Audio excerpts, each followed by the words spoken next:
Dia tidak ikut perang dalam barisan kaum musyrikin.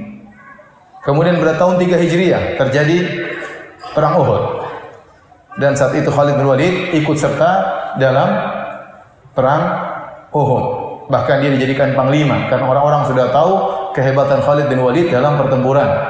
Maka dia memegang pemimpin sebagai pemimpin pasukan berkuda. Terjadi peperangan sebagaimana antum tahu ya, perang Uhud 700 lawan 3.000. 700 lawan 3.000. 700 pasukan kaum muslimin, 3.000 pasukan kaum musyrikin. Kemudian secara singkat, waktu itu Nabi SAW meletakkan pasukan di bawah 650 dan 50 orang di atas suatu bukit kecil namanya Jabal Rumat yang sering dinaiki oleh jemaah haji, bukit kecil. Disitulah Rasulullah SAW meletakkan 50 pasukan pemanah dipimpin oleh Abdullah bin Jubair radhiyallahu ta'ala anhu. Kemudian Nabi berpesan kepada mereka, in ra'aitumuna takhtifuna at-tayr fala tabrahu makanakum hatta ursila ilaikum. Kalau kalian melihat kami, mayat-mayat kami diambil oleh burung-burung, artinya kami sudah tewas seluruhnya, maka jangan kalian tinggalkan posisi kalian sampai aku perintahkan perintah berikutnya. Kemudian wa in ra'aitumuna hazamna al-aduwa wa ata'nahum fala tabrahu makanakum hatta ursila ilaikum. Kalau kalian sebaliknya melihat kami menang, kami sudah kalahkan musuh-musuh, maka jangan turun dari tempat kalian sampai aku perintahkan dengan perintah berikutnya. Ini wasiat Nabi kepada mereka dan diingat betul oleh sang pemimpin yaitu Abdullah bin Jubair radhiyallahu anhu dengan 50 pasukan pemanahnya. Tatkala terjadi perang, maka Rasulullah SAW ingin perang dari satu arah karena 700 lawan 3.000. 1 banding berapa itu? 1 banding 4. Sekitar 1 banding 4. 700 lawan 3.000. Rasulullah tidak ingin peperangan dari dua arah apalagi lebih. Karena kalau dua arah dikepung, misalnya kaum musyrikin 1.500 dari sini, 1.500 dari sini, maka akan mengepung kaum muslimin, ini berbahaya. Maka Rasulullah SAW pertahankan bagaimana meskipun jumlah mereka cuma 650 di bawah, lawan 3.000 harus dari satu arah. Nah, disitulah fungsi dari pasukan pemanah yang ada di atas Jabal Rumat. Fungsi mereka adalah untuk memanahi pasukan kaum musyrikin yang ingin mutar gunung supaya bisa menyerang dari dua arah. Dan yang ingin mutar adalah Khalid bin Walid. Khalid bin Walid tahu peperangan seperti ini susah. Maka dia berpikir bagaimana bisa menyerang dari dua arah. Maka dia bawa pasukan berkudanya. Untuk mutar dua arah selalu dipanah oleh Abdullah bin Jubair dan pasukannya. Terjadi berulang-ulang. Akhirnya Khalid gagal, tidak bisa menyerang dari dua arah. Akhirnya kaum musyrikin di awal peperangan tewas, berjatuhan, berguguran. Banyak mereka yang tewas, ya, bendera mereka terjatuh, tidak ada yang mengangkat bendera mereka hingga mereka lari terbirit-birit. Semua lari, semua pasukan lari. Di antara yang tidak lari dan tenang menghadapi kondisi adalah Khalid bin Walid. Disebutkan di antara sifat pemimpin yang jago yaitu dia tidak terbawa dengan suasana, tetap dia melihat kondisi mana yang memungkinkan atau yang tidak memungkinkan. Khalid bin Walid nanti akan kita jelaskan bagaimana kehebatannya bertempur ya. Bukan hanya berani, bukan hanya nekat tapi juga perhitungan. Tapi akhirnya waktu orang-orang pada kabur, Khalid bin Walid tetap perhatikan kondisi peperangan. Dari kejauhan dia melihat. Ternyata tidak lama kemudian pasukan kaum muslimin yang ada di atas gunung turun. Mereka melanggar perintah Nabi SAW. Ya. Kenapa? Karena mereka melihat pasukan yang di bawah sudah mengumpulkan ghanimah. Kata mereka, kita ikut saudara-saudara kita ambil ghanimah. Maka pimpinan mereka, Abdullah bin Jubair radhiyallahu anhu mengingatkan, bukankah Rasulullah SAW sudah mewasiatkan kita tidak boleh turun? Kata mereka, perang sudah selesai, kita turun. Mereka berisyihad tidak pada tempatnya. Kata Nabi, jangan turun sampai aku kirim utusan perintah berikutnya. Akhirnya mereka turun, 40 turun, tinggal 10 orang di atas. Begitu tinggal 10 orang di atas, Khalid segera balik. Khalid tidak kabur, dia tetap bertahan. Dia lihat dari kejauhan. Begitu tinggal 10, langsung dia balik, dia bunuh 10 orang ini. Akhirnya pasukan datang lagi menyerang dari dua arah. Jadi kemenangan pada hari itu bagi orang-orang musyrikin gara-gara siapa? Gara-gara Khalid bin Walid. Gara-gara Khalid ibn Walid yang cerdas dalam pertempuran. Tentunya karena sebagian sahabat menyelisih perintah Nabi SAW. Akhirnya para sahabat banyak yang berguguran, ya, 70 orang meninggal, di antaranya paman Nabi Hamzah bin Abdul Muttalib radhiyallahu ta'ala anhum ajma'in. Intinya peperangan tersebut ya dianggap menang oleh orang musyrikin sehingga Abu Sufyan mengatakan al-harbu sijal, wahai Muhammad, demikianlah peperangan, sijal silih berganti. Terkadang kalian menang, terkadang kami yang menang. Yauma Uhudin bi yaumi Badrin. Ini adalah sebagai balasan kekalahan kami dalam perang Badar. Taib, itu tahun 3 Hijriah. Kemudian kaum musyrikin pulang ke kota Mekah. Tahun 5 Hijriah terjadi lagi peperangan yang disebut dengan perang Khandaq. Waktu itu kaum musyrikin bersatu padu dari Quraisy 4.000 orang, dari kabilah-kabilah Badui 6.000 orang, jumlah mereka menjadi 10.000. Kemudian mereka menyerang kota Madinah. Sebagaimana pernah kita ceramahkan di masjid ini ya. Sehingga Nabi SAW mendapat kabar sementara pasukan Nabi paling tidak cuma 2.000 orang. Secara logika enggak mungkin 2.000 lawan 10.000. Maka Nabi tidak berpikir untuk menyerang. Tapi Nabi berpikir bagaimana bisa bertahan dan mengusir mereka. Akhirnya disebut dalam riwayat Salman Al-Farisi mengatakan, wahai Rasulullah, kunna bi Faris idza husirna khandaqna. Kami di Persia, kalau kami dikepung maka kami bikin parit. Maka akhirnya Nabi setuju dengan ide tersebut. Nabi bikin parit yang panjangnya berkilo-kilometer, lebarnya 4 meter, dalamnya 4 meter kira-kira. Lebarnya 4 meter, dalamnya 4 meter supaya kuda tidak bisa loncat.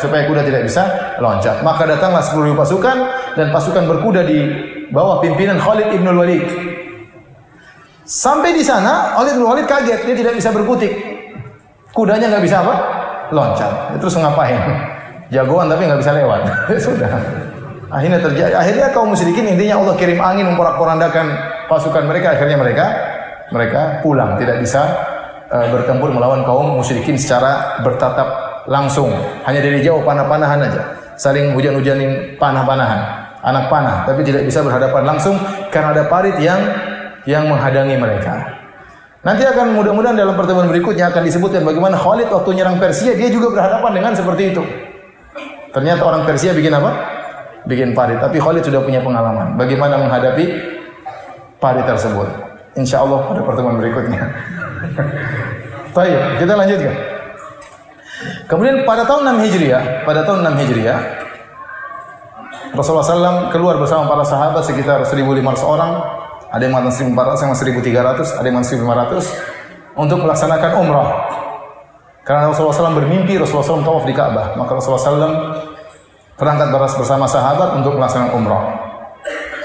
Ternyata dihadang, Rasulullah SAW tidak bisa melanjutkan umrah, dihadang oleh orang Quraisy di Hudaybiyah. Sehingga terjadilah perjanjian namanya perjanjian Al-Hudaybiyah. Yang di mana dalam perjanjian tersebut kaum muslimin harus pulang dan hanya boleh umrah tahun depan. Dan terjadi gencatan senjata. Tidak boleh terjadi peperangan antara kaum muslimin dengan kaum musyrikin 10 tahun. Dan kaum muslimin harus pulang ke Madinah. Hanya boleh umrah tahun depan, itu pun hanya 3 hari di kota Mekah, setelah itu pulang. Dan Nabi setuju. Waktu itu sebagian sahabat protes, di antaranya Umar. Banyak sahabat protes. Umar berkata, ya Rasulullah, alaysa qatlana fil jannah wa qatlahum fin nar? Ya Rasulullah, bukankah kalau kita meninggal di antara kita masuk surga, kalau mereka mampus masuk neraka? Ya udah kita perang aja ya Rasulullah. Rasulullah SAW mengatakan, ini Rasulullah, aku Rasulullah. Akhirnya Umar pun mundur. Intinya, akhirnya Rasulullah SAW balik. Waktu itu para sahabat sampai membuat baiat ya, di bawah sebuah pohon Syajaratul Ridwan yang disebut dengan Bai'atul Ridwan, yang Allah sebutkan dalam Al-Quran, innal ladzina yubayyi'unaka tahta syajarati innama yubayyi'una Allah. Laqad radiyallahu 'anil mu'minin idh yubayyi'unaka tahta syajarah fa'alima ma fi qulubihim. Kata Allah, sungguh Allah telah ridha terhadap kaum mukminin tatkala mereka membayar engkau di bawah sebuah pohon yang disebut dengan Bai'atul Ridwan, di mana para sahabat bersumpah akan berperang sampai titik darah penghabisan. Sehingga Rasulullah SAW mengatakan semua yang berbaiat di bawah pohon semuanya masuk surga, kecuali satu orang munafik.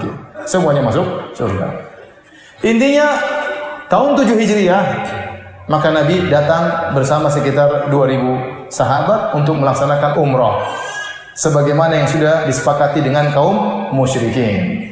Maka Nabi masuk kota Mekah dengan kain ihram, dengan bawa senjata, tapi bukan senjata pertempuran, tapi senjata orang yang musafir, senjata yang wajar. Karena tetap Nabi khawatir jangan-jangan orang-orang musyrikin berkhianat, nanti tahu-tahu mereka menyerang bagaimana. Akhirnya masuklah Nabi SAW, umrah 3 hari. Tapi umrahnya cuma sekali aja ya. Menetap di Mekah selama 3 hari, setelah itu waktunya Nabi harus balik. Dan ternyata saudaranya Khalid bin Walid yang bernama Al-Walid ibnul Walid ibnul Mughirah sudah masuk Islam. Inilah awal dari masuk Islamnya. Awal dari kenapa Khalid bin Walid masuk Islam. Waktu Nabi umrah yang disebut dengan Umratul Qadha ya, pada tahun 7 Hijriah, maka Nabi SAW bertanya kepada Al-Walid ibnul Walid ibnul Mughirah, saudaranya Khalid, "Aina Khalid?" Mana Khalid? Maka kata saudaranya, "Ya'ti bihillah." Allah akan datangkan Khalid. Kemudian Nabi berbicara, "Ma mithluhu jahilal Islam." Orang seperti Khalid enggak mungkin enggak ngerti tentang Islam. Seakan-akan Nabi berkata, Khalid itu cerdas. Masa enggak ngerti tentang Islam? Walau kana yaj'alu nikayatahu ma'al muslimin 'alal musyrikin kana khairan lahu. Kalau seandainya dia menjadikan kehebatannya dalam bertempur untuk kaum muslimin, maka itu lebih baik bagi dia. Walau qaddamnahu 'ala ghairi, dan kami akan mengedepankan dia daripada yang lainnya. Di sini Nabi mengaku kehebatan Khalid dan Nabi memuji Khalid. Dua sisi Nabi puji. Pertama, cerdasnya Khalid. Masa Khalid enggak ngerti tentang Islam? Khalid cerdas, harusnya ngerti tentang Islam. Yang kedua, Nabi mengakui kehebatan pertempurannya. Sehingga Nabi tawarkan, coba kalau dia masuk Islam, kemudian membela Islam, kami akan mengedepankan daripada yang lainnya. Ini pujian bagi Khalid ibnul Walid radhiyallahu taala anhu. Akhirnya Al-Walid ibnul Walid mencari Khalid bin Walid. Dia cari, enggak dapat. Karena Rasulullah SAW mencari Khalid. Ini musim damai, boleh ketemu antara musyrikin dengan muslimin, enggak ada masalah. Tatkala dia tidak mendapati saudaranya Khalid bin Walid, maka Al-Walid, saudaranya Khalid ini menulis surat.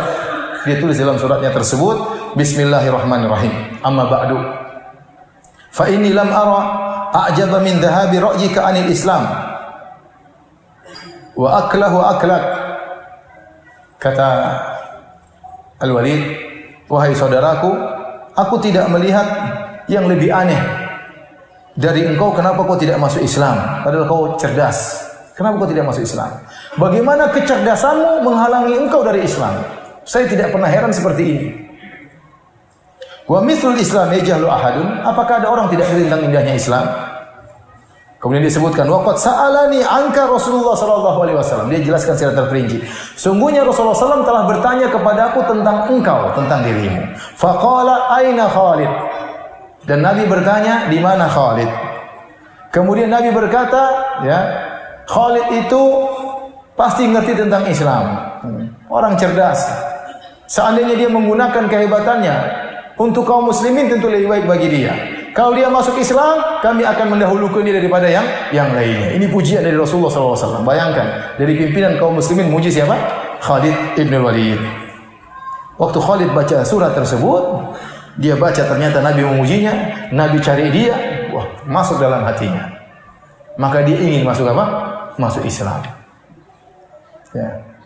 Karena pujian Nabi mencarinya. Ini cara Nabi SAW untuk mengambil hati Khalid ibn Walid. Kemudian juga dalam mimpi Khalid melihat seakan-akan dia berada dalam baladin dhayiqah jadbah. Dia berada di suatu daerah yang kering, yang tandus. Fakharaja ila baladin akhdar awasi'. Tiba-tiba dia keluar di sebuah tanah yang hijau dan luas. Ya. Faqala fi nafsihi inna hadhihi la ru'ya. Ini baru mimpi. Ini mimpi baik. Tadinya di tempat yang sempit, kemudian kering, tahu-tahu keluar ke tempat yang hijau dan luas. Akhirnya waktu dia ke Madinah, dia tanya kepada Abu Bakar radhiyallahu anhu, maka Abu Bakar radhiyallahu anhu berkata, "Huwa makhrajuka alladhi hadaka Allahu lil Islam." Itu adalah jalan keluarmu yang Allah beri hidayah kepadamu menuju Islam. Wal dhayiq alladhi kunta fihi min asy-syirk. Adapun sempit yang kau tempati itu adalah kesyirikan. Baik, hadirin dan hadirat yang dirahmati Allah Subhanahu wa taala, maka Khalid pada tahun 8 Hijriah bertekad untuk masuk Islam. Maka dia cari teman. Jalan-jalan di Mekah, saya mau ke Madinah, ada teman enggak? Dan dia cuek, dia tidak takut. Meskipun ketahuan yang lainnya tidak masalah bagi dia, karena dia jagoan. Sebagian orang masuk Islam diam-diam. Khalid enggak, saya mau masuk Islam. Ada yang teman enggak mau ke Madinah? Ketemu dengan Ikrimah bin Abi Jahal. Ikrimah putranya Abu Jahal. Oh, dendamnya sama Nabi luar biasa. Ini anaknya Abu Jahal. Ikrimah sudahlah kita ke Madinah aja lah. Kita masih Islam. Muhammad itu nabi ya, sudahlah. Muhammad itu apa? Nabi. Kata Ikrimah, ya Khalid, ente bagaimana masuk Islam? Orang tua kita dibunuh, apalagi Ikrimah, bapak saya dibunuh, keluarga saya dibunuh, kemudian masuk Islam.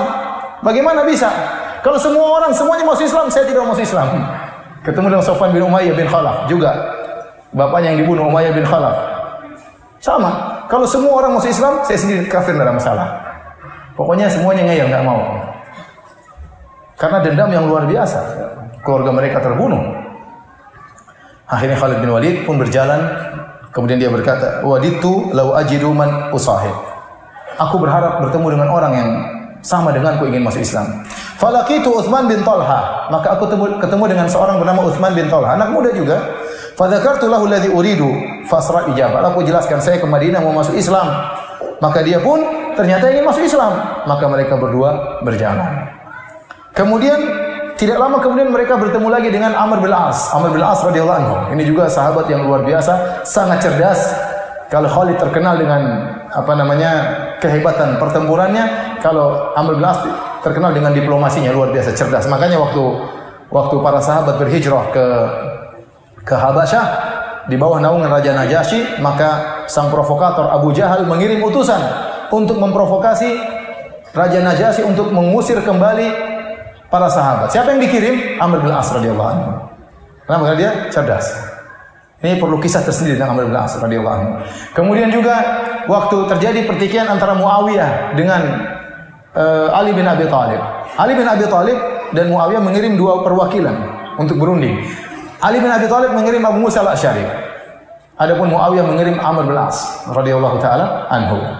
Jadi dikenal dahiyatul Arab, orang paling jago diplomasi, cerdas, Amr bin As. Khalid jago perang. Utsman bin Talha dari Bani Abdiddar yang memegang kiswah Ka'bah, kunci pintu Ka'bah. Ternyata tiga orang ini berangkat bersama-sama menuju kota Madinah untuk masuk Islam. Tatkala Rasulullah SAW melihat mereka, maka Rasulullah SAW berkata, rahmatkum Makkatu bi afladi kabiriha. Sungguhnya kota Mekah telah mendatangkan atau melemparkan bagi kalian intisari dari kota Mekah. Tiga orang ini intisari anak-anak muda yang hebat-hebat. Ya, Khalid bin Walid jago berperang, Amr bin As juga jago diplomasi, dan Utsman bin Talha juga pegang masalah urusan Ka'bah. Akhirnya mereka bertemu dengan Nabi sallallahu alaihi wasallam. Kemudian Khalid bin Walid waktu bertemu dengan Nabi sallallahu alaihi wasallam, maka Rasulullah SAW menyambutnya dengan wajah tersenyum, Kemudian Khalid pun menyatakan Islamnya.